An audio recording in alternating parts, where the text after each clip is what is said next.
নমস্কার বন্ধুরা, আমি Priyanka. Welcome back to my channel. বন্ধুরা, আজকে আমি বানিয়ে দেখাবো কলমি শাকের রেসিপি। এই কলমি শাকের রেসিপিটা ছোটো থেকে বড় সবাই পছন্দ করবে আর চেটেপুটে খাবে। তো চলুন দেখে নেওয়া যাক। এখানে আমি কলমি শাকের পাতাগুলো নিয়ে ব্যবহার করব না, এগুলো খারাপ পাতা। আপনারা চাইলে যদি ভালো পাতা থাকে কলমি শাকের, সেই পাতাগুলো নিতে পারেন। আমি পাতাগুলো, এই রেসিপিটায় আমি পাতাগুলো ব্যবহার করছি না, শুধু ডাঁটাটাই ব্যবহার করব। আপনারা চাইলে পাতা ব্যবহার করতে পারেন, তবে সেক্ষেত্রে পরিষ্কার পাতা হতে হবে। এগুলো দেখুন খুব খারাপ পাতা, পোকা লেগে গেছে। এগুলোকে আমি বাদ দিয়ে দেবো। আমি একটা কাটবো। তো শাকটা আমি সবার আগে ভালো করে ধুয়ে নিয়েছি, বর্ষার সময় তো। আর এই চুল জাতীয় বা নোংরা জাতীয় জিনিসটা বেশি হয় শাকের মধ্যে, ময়লাটা বেশি হয়, সেই জন্য আমি ভালো করে ধুয়ে নিয়েছি। আপনারাও ভালো করে ধুয়ে নেবেন। এবার আমি কেটে নেব ছোটো ছোটো করে। আমি কাঁচি দিয়ে কাটছি, আপনারা চাইলে বটি দিয়ে কাটতে পারেন।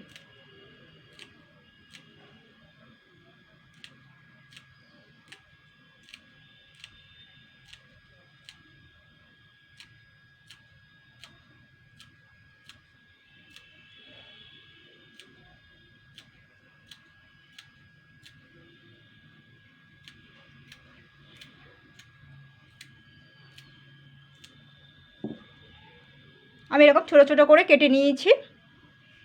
যে কটা আছে সে কটাই একইভাবে কেটে নেব। বন্ধুরা দেখুন, এখানে আমি কলমি শাকের ডাঁটাগুলো ছাড়িয়ে নিয়েছি কাঁচি দিয়ে। আর এখানে গোটা কয়েক চিংড়ি মাছ নিয়েছি 100 গ্রাম পরিমাণ। আর একটা ছোট আলু এরকম ছোটো ছোটো করে টুকরো করে নিয়েছি। এগুলো সবই ধোয়া। আর চিংড়ি মাছটা শুধু ছাড়িয়ে নেব। এখানে আমি একটা কড়াই বসিয়ে দিয়েছি।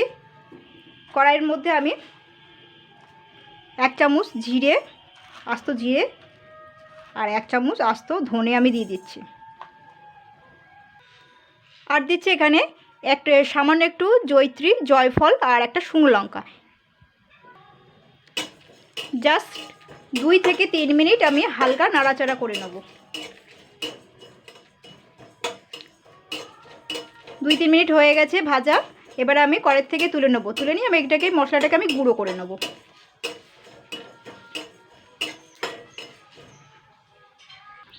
এরপরে কড়াইতে আমি তেল দিচ্ছি। এই তেলের মধ্যে খোসা ছাড়ানো আলুগুলো দিয়ে দিচ্ছি।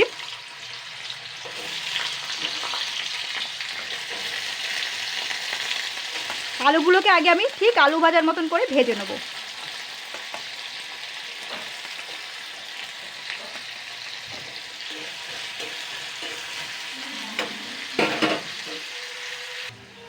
এরপরে আলুগুলো ভাজা হয়ে গেছে। এর মধ্যে আমি এবারে এক এক করে উপকরণগুলো দেব।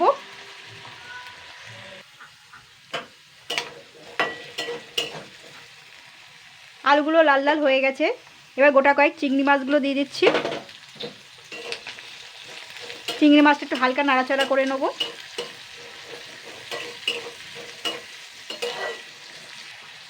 হলুদ গুঁড়ো সামান্য, স্বাদ মতন নুন, সামান্য একটু চিনিটা আপনারা বাদ দিতে পারেন।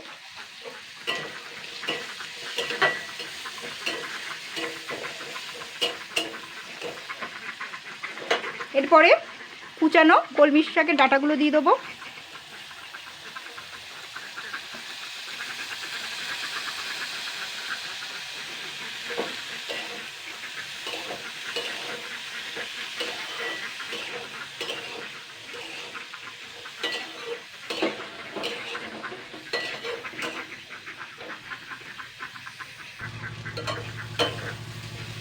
সুন্দর ভাজা হয়ে গেছে, আর গন্ধটাও কিন্তু খুব সুন্দর বেরিয়েছে। এবার আমি যে ভাজা মশলাটা রেখেছিলাম সেটা আমি 1 চামচ দিয়ে দেবো।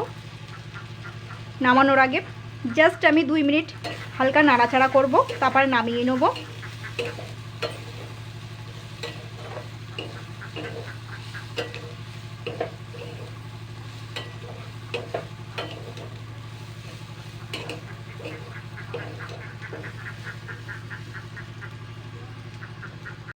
বন্ধুরা, এই হচ্ছে আজকের রেসিপি। এইভাবে বানিয়ে ফেলবেন।